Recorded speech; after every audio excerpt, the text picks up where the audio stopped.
ಜನ ಸಾರ್ವಜನಿಕರು ಫೋನ್ ಮಾಡಿ ಒಂದು 10-15 ದಿನ ಹಿಂದೆ ಇದು ಓಪನ್ ಆಗಿದೆ, ಸ್ವಲ್ಪ ಟ್ರಯಲ್ ರನ್ ಅಂತ ಏನೋ ಮಾಡ್ತಾ ಇದ್ದಾರೆ ಅಂತ ಏನೋ ಗೊತ್ತಾಯಿತು. ಮತ್ತು ಓಡಾಡಿದಾಗ ರೋಡ್ ಅಂಡ್ಯುಲೇಷನ್ ಇದೆ, ಎತ್ತು ಬೀಳ್ತಾ ಇದೆ ಟೂ ವೀಲರ್ಗಳು ಆಟೋಗಳು ಅಂತ ಹೇಳಿದಾಗ ಏನು ಶುಭಮ್ ಅಂತ ಏನು ಇಂಜಿನಿಯರ್ ಇದ್ದಾರೋ ಇದಕ್ಕೆ ಗತಿಶಕ್ತಿ ಇಂಜಿನಿಯರು ಅವ್ರಿಗೆ ಫೋನ್ ಮಾಡಿ ಹೇಳಿದೆ, ಹೋದ ವಾರ ಮಂಗಳವಾರ ಬಂದು ಇದನ್ನು ಇನ್ಸ್ಪೆಕ್ಷನ್ ಮಾಡಿ GB32 ನನಪ್ಪ GP2 ಅಂತ ಒಂದು ಕೆಮಿಕಲ್ ಹಾಕಿ ಆಮೇಲೆ ಅದನ್ನು ಇದು ಲೆವೆಲ್ ಮಾಡೋಕ್ಕೆ ಇದಕ್ಕೆ ಆರ್ಡರ್ಸ್ ಕೊಟ್ಟಿದ್ದಾರೆ.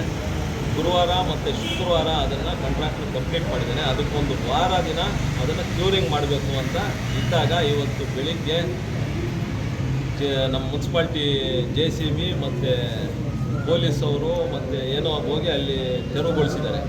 ಅಲ್ಲಿ ಶಾಸಕರು ಇದ್ದಾರೆ ಅಂತ ಹೇಳ್ತಾ ಇದ್ದಾರೆ. ಆದರೆ ನಾನು ಒಂದು ಏನು ಮಾಹಿತಿ ನಾನು ಹೇಳೋಕ್ಕೆ ಇಷ್ಟಪಡ್ತೀನಿ ಅಂದರೆ, ಅದು ಏನು ಕ್ಯೂರ್ ಆಗಬೇಕು 5-6 ದಿನ ಅದು ಕ್ಯೂರ್ ಆಗಲಿ. ಅದಾದಮೇಲೆ ಟೆಕ್ನಿಕಲ್ಲಾಗಿ ಮತ್ತು ಇಂಜಿನಿಯರ್ಸ್ ಬಂದು ಗತಿಶಕ್ತಿ ಇಂಜಿನಿಯರ್ಸ್ ಬಂದು ಟೆಕ್ನಿಕಲ್ಲಾಗಿ ಅದನ್ನು ಇದು ಸೂಟಬಲ್ ಫಾರ್ ಮೋಟ್ರಬಲ್ ವೆಹಿಕಲ್ಸ್ ಅಂತ ಹೇಳಿದ ಮೇಲೆ ಆಮೇಲೆ ಅದನ್ನು ಓಪನ್ ಮಾಡಿ ಅಂತ ಹೇಳ್ತಾ ಇದ್ದೀವಿ. ಇವಾಗ ಪೊಲೀಸವ್ರಿಗೂ ಒಂದು ಮಾತು ಹೇಳ್ತೀನಿ, ಮತ್ತು ಇಲ್ಲಿ ನಮ್ಮ ಮುನ್ಸಿಪಲ್ ಕಮಿಷನರ್ ಬಂದಿರೋ ಅವ್ರಿಗೆ ಹೇಳ್ತಾ ಇದ್ದೀನಿ. ಯಾಕಂದರೆ ಅವ್ರು JCBನ ಹೋಗ್ತಾ ಇದ್ದಿರೋದು, ನೀವೇ ಎತ್ಕೊಂಡೋಗಿ ಮತ್ತೆ ವಾಪಸ್ ಬಂದ್ ಮಾಡಿ ಅಂತ ಹೇಳ್ತಾ ಇದ್ದೀನಿ. ಇಷ್ಟು ಮಾಹಿತಿ ಹೇಳೋಕ್ಕೆ ಇಷ್ಟಪಡ್ತೀನಿ.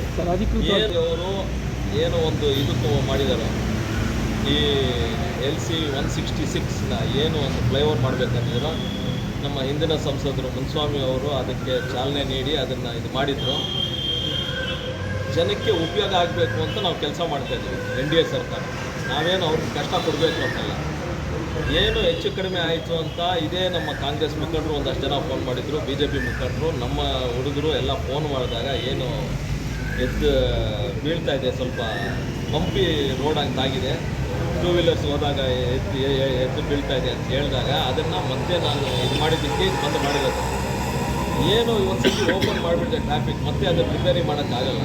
ಅದಕ್ಕೆ ಇನ್ನೂ ಒಂದು ನಮ್ಮ ಸಾರ್ವಜನಿಕರಿಗೆ ಹೇಳೋಕ್ಕೆ ಇಷ್ಟಪಡ್ತೀನಿ, ದಯವಿಟ್ಟು ಇನ್ನೂ ಒಂದು ವಾರ ಹಂಗೆ ಇರಲಿ, ಅದನ್ನು ಕರೆಕ್ಟಾಗಿ ಲೆವೆಲ್ ಮಾಡಿ ಆಮೇಲೆ ಅದನ್ನು ಓಪನ್ ಮಾಡಿಸ್ತೀವಿ ಸಾರ್ವಜನಿಕರಿಗೆ ಅಂತ ಹೇಳೋಕ್ಕೆ ಇಷ್ಟಪಡ್ತೀನಿ. ನಿರ್ಮಯ್ ಮೀಡಿಯಾ ಚಾನೆಲ್ ವೀಕ್ಷಿಸಿ, ಸಬ್ಸ್ಕ್ರೈಬ್ ಮಾಡಿ, ಲೈಕ್ ಮಾಡಿ, ಶೇರ್ ಮಾಡಿ.